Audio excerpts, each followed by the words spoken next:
Hello students, हम लोग work and energy chapter पढ़ रहे हैं और वर्क एंड एनर्जी चैप्टर में जो टॉपिक हमारा चल रहा है this is energy transformation. Is it okay? कि आखिर ये जो एनर्जी है ये कंजर्व्ड रहती है, ये तो हमको समझ में आ गया था।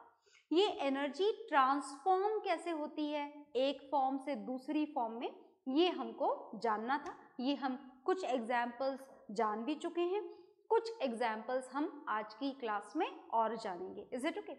तो हम जो स्टार्ट करेंगे this is the thermal power plant. Last class में भी हमने एक पावर प्लांट ही डिस्कस किया था, but it was hydro electric plant. Today we are going to start with this thermal power plant. कौन से प्लांट का डिस्कशन करने जा रहे हैं हम? थर्मल पावर प्लांट का। इस थर्मल पावर प्लांट में क्या होता है ये तो आपको याद होगा कि आखिर यहाँ पर कोल से इलेक्ट्रिसिटी जनरेट की जाती है। अब हमें जानना ये है कि कोल से इलेक्ट्रिसिटी जनरेट करते वक्त कौन कौन से एनर्जी ट्रांसफॉर्मेशन होते हैं, ये हमें आज की क्लास में जानना है। तो सुनिएगा सबसे पहले कि कैसे यहाँ पर थर्मल पावर प्लांट में इलेक्ट्रिसिटी प्रोड्यूस की जाती है। तो सुनते जाइएगा। सबसे पहला काम जो थर्मल पावर प्लांट में होता है वो होता है कोल को यूज करना। डेफिनेटली कोल से इलेक्ट्रिसिटी बनाएंगे तो कोल को यूज तो करेंगे ही सही। तो कोल को यूज करने का मतलब क्या है? कोल को यूज करने का मतलब है आपको कोल को जलाना है। Is it okay? कोल को बर्न करना है। तो जब आप कोल को बर्न करते हो तो कोल को बर्न करते वक्त कौन सी एनर्जी प्रोड्यूस होती है? Heat energy. किसी भी चीज को बर्न करोगे तो कौन सी एनर्जी प्रोड्यूस होगी? Heat energy. आ गई बात समझ में? अच्छा, कोल के अंदर कौन सी एनर्जी स्टोर होती है पता है क्या आपको? Whenever we talk about any of the fuel, कोई से भी फ्यूल की बात करो, चाहे आप एलपीजी की बात करो, कोल की बात करो, पेट्रोल की बात करो, डीजल की बात करो, then this coal is having chemical energy in it। कौन सी एनर्जी होती है कोल के अंदर? कोल के अंदर होती है केमिकल एनर्जी। तो आपने जब कोल को बर्न करा तो इस केमिकल एनर्जी से आपने कौन सी एनर्जी बना ली? Heat energy. अब ये जो हीट एनर्जी बन रही है, कोल जो जल करके हीट एनर्जी प्रोवाइड कर रहा है, इस हीट एनर्जी से क्या करेंगे हम? सुनते जाइएगा। हम स्टेप 2 की बात करते हैं और स्टेप 2 में ये जो हीट एनर्जी प्रोड्यूस हुई है, इस हीट एनर्जी से आप करेंगे वाटर को बॉईल। क्या करेंगे आप? वाटर को बॉईल करेंगे। और जब वाटर को बॉईल करेंगे तो this boiling water will change into steam. Boiling water किस में बदल जाएगा? स्टीम में बदल जाएगा। और ये जो स्टीम है, this steam is having kinetic energy with it. इस स्टीम के पास में कौन सी एनर्जी है? इस स्टीम के पास में है kinetic energy. As the steam can move, is it okay? You can see it very clearly, very easily. The steam has the movement. The steam can move from one place to another place. मतलब steam के पास में कौन सी energy है? steam के पास में है kinetic energy. Is it okay? चलिए आगे चलते हैं। तो आपने सेकेंड स्टेप में, फर्स्ट स्टेप में आपने क्या किया था? कोल को बर्न किया था और कोल को बर्न करके आपने कोल की केमिकल एनर्जी को कौन सी एनर्जी में कन्वर्ट कर लिया था? हीट एनर्जी में। Is it okay? Second step में आपने क्या किया? इस हीट एनर्जी से वाटर को बॉईल करा और वाटर को बॉईल करके स्टीम बना लिया और स्टीम में अब फिलहाल कौन सी एनर्जी प्रेजेंट है? Kinetic energy. अब आप इस काइनेटिक एनर्जी से क्या करोगे? स्टीम से क्या करवाओगे? ये जो स्टीम है which is having kinetic energy with it, कौन सी एनर्जी है आपके स्टीम के पास में? Kinetic energy. This kinetic energy will help in the rotation. ये रोटेशन में मदद करेगी। किसके रोटेशन में मदद करेगी? ये मदद करेगी टरबाइन के रोटेशन में। As we did it in the last class in the hydroelectric power plant, the final concept is same in the thermal power plant or in the nuclear power plant and it is same in almost each and every power plant. Is it okay? लगभग सब में same होता है। तो जो steam की kinetic energy है इससे आप किसको रोटेट करवाने वाले हैं? टरबाइन को। And the rotation will help in the rotation of generator. इससे किसका रोटेशन होने वाला है? Rotation of coil of generator. Generator की कॉइल का क्या होने वाला है?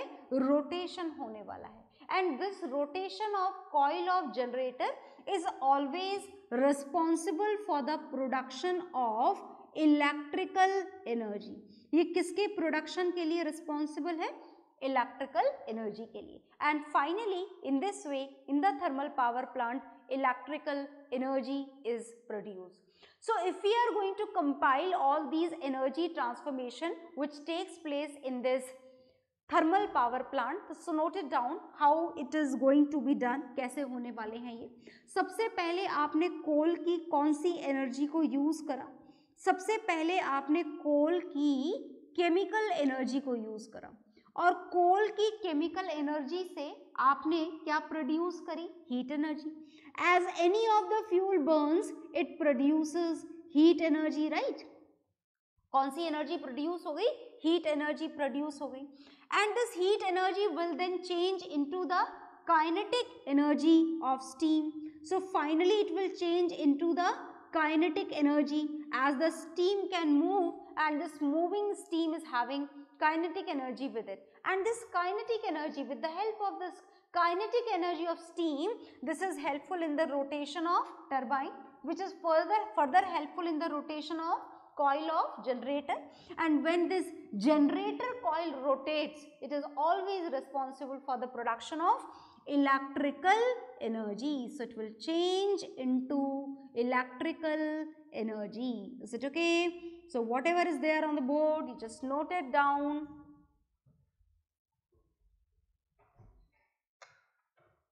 हाँ जी, तो आपने नोट डाउन कर लिया होगा. और नोट डाउन करने के बाद में हम एनर्जी ट्रांसफॉर्मेशन पढ़ रहे हैं आज की क्लास में. How this energy changes from one form to another form. So finally we will know some more example of this. कुछ और एग्जाम्पल्स जानेंगे हम इसके एनर्जी के, एनर्जी ट्रांसफॉर्मेशन के, that how it would change into another form from one particular form. तो चलिए हम जानना शुरू करते हैं और फॉर्म्स जानना शुरू करते हैं इसके. एक एक करके हम डिस्कशन करेंगे और सुनते जाइएगा. अब मैं आपको जो नेक्स्ट एग्जाम्पल बताने जा रही हूँ, that is very simple. In one word you can write it. आप लिख सकते हैं एक ही लाइन में. We are going to discuss here about the electric iron.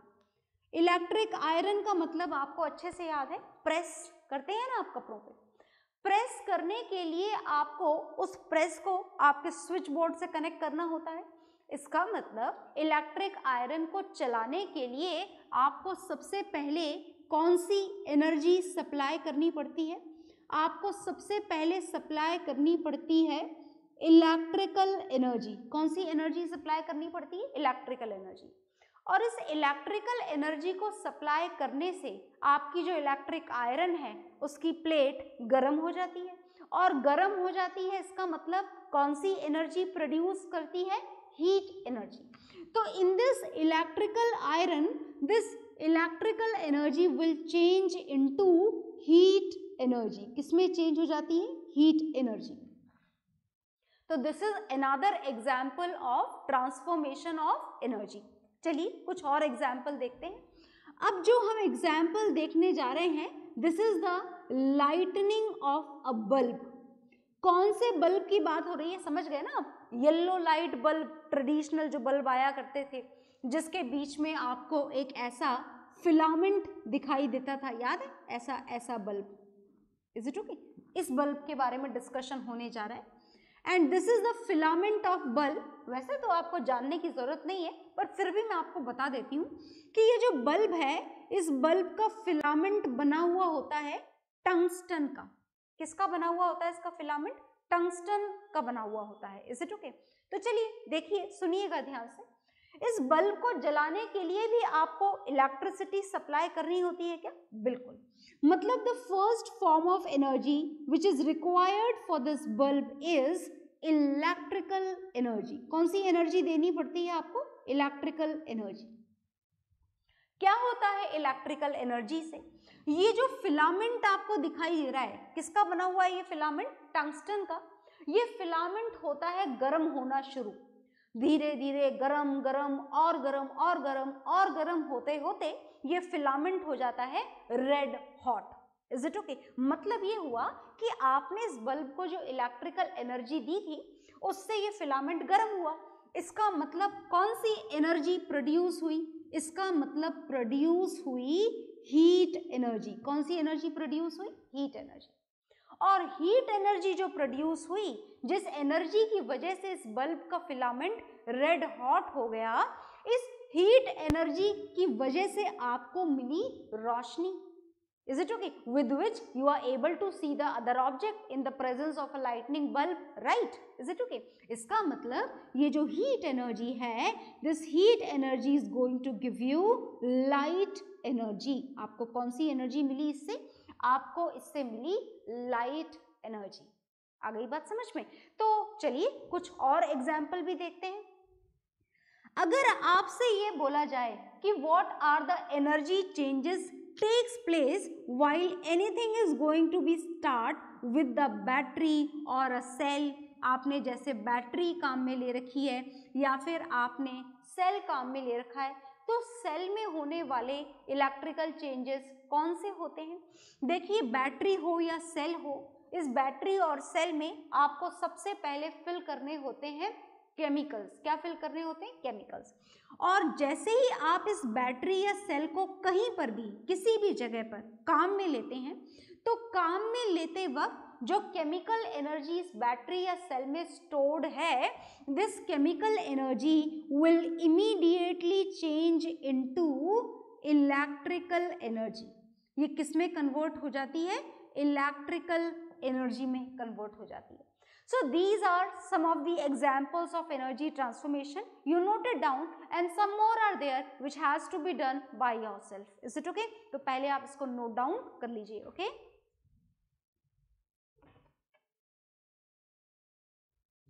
हाँ जी, तो आपने इसे नोट डाउन कर लिया होगा। आप इलेक्ट्रिक आयरन, बल्ब, बैटरी, बहुत सारी जगहों पर होने वाले एनर्जी ट्रांसफॉर्मेशन को अच्छी तरीके से समझ चुके हैं। और अब जो हम पढ़ने जा रहे हैं, एनर्जी का डिस्कशन हमने बहुत कर लिया है। अब इस एनर्जी के साथ साथ हमें एक और फिजिकल क्वांटिटी यहाँ पर पढ़नी है, और ये जो नेक्स्ट फिजिकल क्वांटिटी हम यहाँ पर पढ़ने जा रहे हैं, सुनिएगा ध्यान से।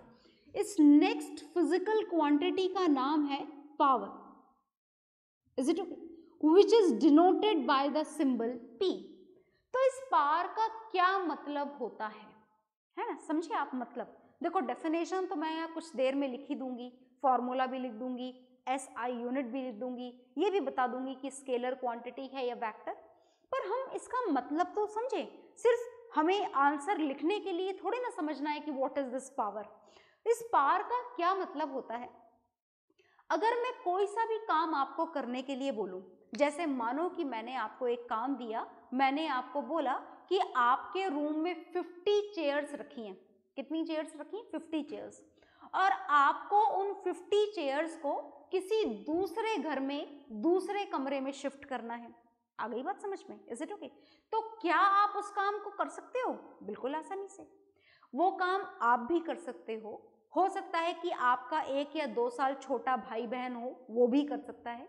आपका जो बड़ा भाई बहन है वो भी कर सकता है, आपकी मॉम भी कर सकती हैं, आपके डैड भी कर सकते हैं। Everyone almost can do it. जब तक किसी को कोई हेल्थ इशू ना हो, एवरीवन कैन डू दिस। उन 50 चेयर्स को उस एक रूम से किसी दूसरे घर में शिफ्ट करने का काम आप में से कोई भी कर सकता है। Is it okay? आ गई बात समझ में? पर कंडीशन ये है कि आप उस काम को कितनी जल्दी करते हो। Is it okay? हो सकता है कि आपको वो काम करने में हाफ एन आवर लगे, है ना? आपका बड़ा भाई हो, बड़ा एनर्जेटिक हो, मान लेते हैं ऐसा। Is it okay? उस कंडीशन में हो सकता है कि वो उस काम को 20 मिनट्स में ही कर दे। तो ये जो डिफरेंस आपको समझ में आ रहा है 30 मिनट्स और 20 मिनट्स का, this is the difference of your power. ये किसका डिफरेंस है? ये है आपकी पावर का difference. Is it okay? So finally this power is defined as the rate of doing work. Is it okay? अगर आपसे बोला जाए कि write down the definition of this power, then this power is defined, ध्यान से देखिएगा, this is defined as the rate of doing work. किसी भी काम को करने की जो स्पीड होती है उसे क्या बोला जाता है? उसे बोला जाता है power, the rate of doing work. And this rate of doing work has to be measured with time. Definitely time के साथ ही मेजर करोगे, और किसी के साथ तो आप इसे मेजर कर ही नहीं सकते. तो अब अगर हम इस पावर का फॉर्मूला लिखना चाहें, then what it would be? क्या होगा इसका फॉर्मूला? देखिएगा ध्यान से, डेफिनेशन से फॉर्मूला फ्रेम करना होता है और फॉर्मूले से फ्रेम करनी होती है SI unit. Is it okay? तो look here, what is the definition of power is written in front of you. It is defined as the rate of doing work with time. That means this work has to be divided with time. Is it okay? तो work done का symbol क्या है यहाँ पर? W. Time का symbol क्या है यहाँ पर? T. तो पावर का फॉर्मूला क्या हो जाएगा? Work done upon time. Any problem? No problem. आगे देखिएगा. तो अब हमें यहाँ पर पावर का फॉर्मूला क्या मिल गया? आपको पावर का फॉर्मूला मिल गया work done upon time. And as I told you so many times that the work done can be replaced by the energy. Work done को आप किससे रिप्लेस कर सकते हैं? एनर्जी से. तो आप चाहें तो वर्क डन लिखें और आप चाहें तो एनर्जी लिखें, जो मर्जी है वो लिखें. Is it okay? And now the main work is to calculate the SI unit for this power. तो चलिए SI यूनिट कैलकुलेट करते हैं. SI यूनिट आप फॉर्मूले से कैलकुलेट कर सकते हैं. Here this is energy and the another one is time, and the SI unit of energy is joule. Energy की SI यूनिट तो याद है आप लोगों को, क्या होती है एनर्जी की SI यूनिट? एनर्जी की SI यूनिट होती है जूल. और टाइम की SI यूनिट क्या होती है? टाइम की SI यूनिट होती है second. So finally the SI unit of power is SI unit of power is joule per second. क्या है जी SI unit of power? SI unit of power is joule per second. And this joule per second can also be written as watt. इसको हमने एक नया नाम दे रखा है joule पर सेकेंड को, that is watt. मतलब आप चाहें तो जूल पर सेकेंड लिखें और आप चाहें तो वॉट लिखें, जो मर्जी है वो लिखें. And the another thing which has to be known for this another physical quantity power, that is it a scalar quantity or vector quantity? So look here, इसके फॉर्मूले में वर्क डन है, टाइम है, या एनर्जी है, या time है. They all are scalar quantity and therefore this power is also a scalar quantity. There is no need of direction for its complete measurement. So it is a scalar quantity. कैसी quantity है ये? Scalar quantity है. Is it okay? So whatever is there on the board related with the electrical power, not electrical power, this is only power. You just note it down. Do it fast. Okay?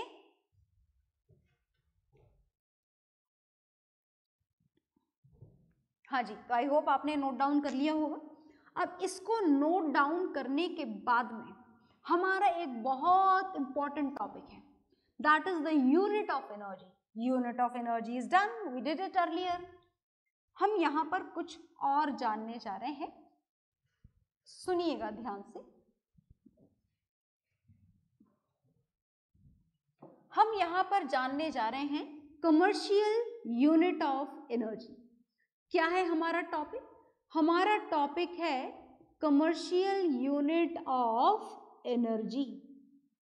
अब ये commercial unit of energy का क्या मतलब होता है, सुनना होगा आपको थोड़ा ध्यान से. चलिए सुनते हैं.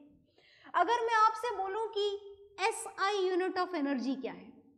SI यूनिट ऑफ एनर्जी क्या है भाई SI unit of energy? SI unit of energy is very simple, we learned it so many times that it is joule.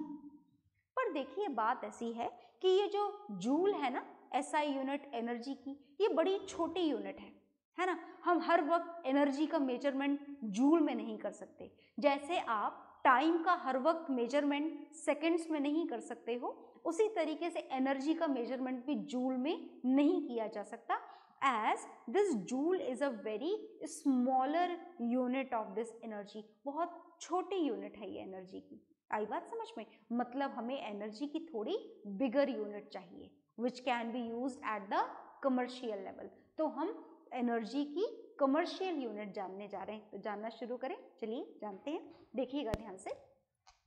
देखिए अभी अभी आपने फॉर्मूला देखा पार का, और आपने जो फॉर्मूला देखा था हमने उसमें वर्क डन को एनर्जी से रिप्लेस कर दिया था, तो फॉर्मूला बन गया था E/T। और इस फॉर्मूले से अगर मैं आपसे बोलूं कि एनर्जी का फॉर्मूला बनाओ तो क्या बन जाएगा? एनर्जी का फॉर्मूला बन जाएगा पावर इनटू टाइम। और पावर इनटू टाइम में अगर मैं आपसे बोलूं कि find out the SI unit of energy, तो SI यूनिट फाइंड आउट करने के लिए आप पावर की SI यूनिट यूज करेंगे। क्या होती है पावर की SI यूनिट? वॉट। और टाइम की SI यूनिट क्या होती है? सेकंड। और इस वॉट इनटू सेकंड से आपको एनर्जी की SI यूनिट मिल जाएगी। तो एनर्जी की SI यूनिट आपको क्या मिली? जूल। पर हमें SI यूनिट थोड़ी ना चाहिए, यही तो हम बोल चुके हैं कि this joule is a very small unit, we need some bigger unit. तो जब बात बिगर यूनिट की जाए तो देखिएगा कि वो काम आप कैसे करेंगे। बात एनर्जी की बिगर यूनिट की चल रही है और एनर्जी का फॉर्मूला है power into time. So look here, when we talk about this energy, तो पावर की जगह, वॉट की जगह आप एक बिगर यूनिट यूज करेंगे, and bigger unit is kilowatt. आप वॉट की जगह किलोवाट काम में लेंगे। क्या आपको पता है कि अगर हम वॉट की जगह किलोवाट काम में लें तो उसमें कितने वॉट होते हैं? पता है क्या आपको ये बात? आपको बात पता होनी चाहिए। जब भी किलो आता है तो कितना आ जाता है? 1000। 1 kilowatt is equal to 1000 watt. तो हमने 1 वॉट की जगह बिगर यूनिट फाइंड आउट करने के लिए क्या यूज कर लिया? किलोवाट। और टाइम के लिए हम सेकंड की जगह क्या काम में ले लें? हम टाइम के लिए सेकंड की जगह काम में लेंगे आर। तो ये जो हमें यूनिट मिली है एनर्जी की, किलोवाट आर, ये किलोवाट आर एक बिगर यूनिट है और इस बिगर यूनिट को ही बोला जाता है कमर्शियल यूनिट ऑफ एनर्जी। क्या आप जानते हैं कि आपने सेकंड की जगह वहां पर बिगर यूनिट बनाने के लिए क्या काम में ले लिया? Kilowatt hour. क्या आप जानते हैं कि 1 आवर में कितने सेकंड्स होते हैं? बिल्कुल आप जानते होंगे, this is 60 into 60 seconds. Is it okay? आई बात समझ में? तो ये है एनर्जी की बिगर यूनिट और इसको यूनिट बोला जाता है। ये एक नई बात है जो आपको याद रखनी है, that kilowatt hour is also known as unit in which the consumption of electrical energy is also measured। आप जानते हो ना, जो इलेक्ट्रिसिटी की रेट होती है वो इस यूनिट के हिसाब से चलती है, ₹7 पर यूनिट या ₹8 पर यूनिट, या जो भी रेट हो, ₹10 per unit, what ever it is. Is it okay? तो ये वही यूनिट है। Is it okay? तो किलोवाट आवर को आप यूनिट भी बोल सकते हैं। तो this is the commercial unit of energy and this is the SI unit of energy. Is it okay? तो आप इसको नोट डाउन कर लीजिए। ओके, अब देखिए, अब आपको SI यूनिट भी मिल चुकी है और आपको कमर्शियल यूनिट भी मिल चुकी है। अब हम रिलेशन जानना चाहते हैं कि इन दोनों के बीच में क्या रिलेशन होता है, ये बात हम यहाँ पर जानना चाहते हैं। तो चलिए जानना शुरू करते हैं, देखेंगे आप लोग ध्यान से। हमें यहाँ पर जानना है कि कमर्शियल यूनिट ऑफ एनर्जी क्या लिखवाई मैंने आपको? Commercial unit of energy. क्या लिखी थी हमने commercial unit of energy? Kilowatt hour, और इसको एक और नाम दिया था, क्या नाम दिया था? यूनिट। तो आप चाहें तो किलोवाट आवर बोलें और चाहें तो यूनिट बोलें। एक हमने जानी एसआई यूनिट ऑफ एनर्जी, और ये जो एसआई यूनिट ऑफ एनर्जी है, याद है ना आप लोगों को, अभी अभी हमने लिखी थी, this is what into second, और वॉट इनटू सेकेंड को हमने क्या नाम दिया था? जूल। Is it okay? तो ये कमर्शियल यूनिट है और ये एसआई यूनिट है, इन दोनों में कोई तो रिलेशन होगा। क्या आप किलोवाट आवर में कितने जूल्स होते हैं ये पता लगा सकते हैं? बिल्कुल। तो हम ये पता लगाना चाहते हैं that how many joules are there in 1 kilowatt hour. तो चलिए जानना शुरू करते हैं। ये जो 1 किलोवाट आवर है, हम इसे जूल में कन्वर्ट करना चाहते हैं, और जूल में कन्वर्ट करने के लिए आपको किलोवाट को वॉट में कन्वर्ट करना होगा और आवर्स को सेकंड में कन्वर्ट करना होगा। चलिए करते हैं ये काम। तो किलोवाट की जगह वॉट, मतलब आप क्या लिखेंगे? 1000 वॉट। आर की जगह सेकंड, मतलब आप क्या लिखेंगे? 60 into 60 seconds. Is it okay? तो इन सारी डिजिट्स को मल्टीप्लाई कर देते हैं। देखिएगा, 6 इंटू 6 36 हो जाएगा, इंटू जीरोस काउंट कर लीजिए, 1 2 3 4 5, मतलब 10⁻⁵ what into seconds. Is it okay? इस 36 इंटू 10⁻⁵ को आप चाहें तो ऐसे भी छोड़ सकते हैं, but in the standard formulation it is written like this, 3.6 into 10⁻⁶, ये आपको मिल गया वॉट इंटू सेकेंड। तो this is 1 kilowatt hour is equal to this, 1 kilowatt hour is equal to this. पर आप तो जानते हैं कि 1 किलोवाट आवर को हम 1 यूनिट भी लिख सकते हैं, और this is equal to 3.6 into 10⁻⁶ watt into second. और आप ये भी जानते हैं कि वॉट इंटू सेकेंड को हम जूल भी लिख सकते हैं। Is it okay? That means 3.6 into 10⁻⁶ joules. आ गई बात समझ में? तो ये हो गया हमारा किलोवाट आवर और जूल के बीच का रिलेशन डन। नोट डाउन कर लीजिए।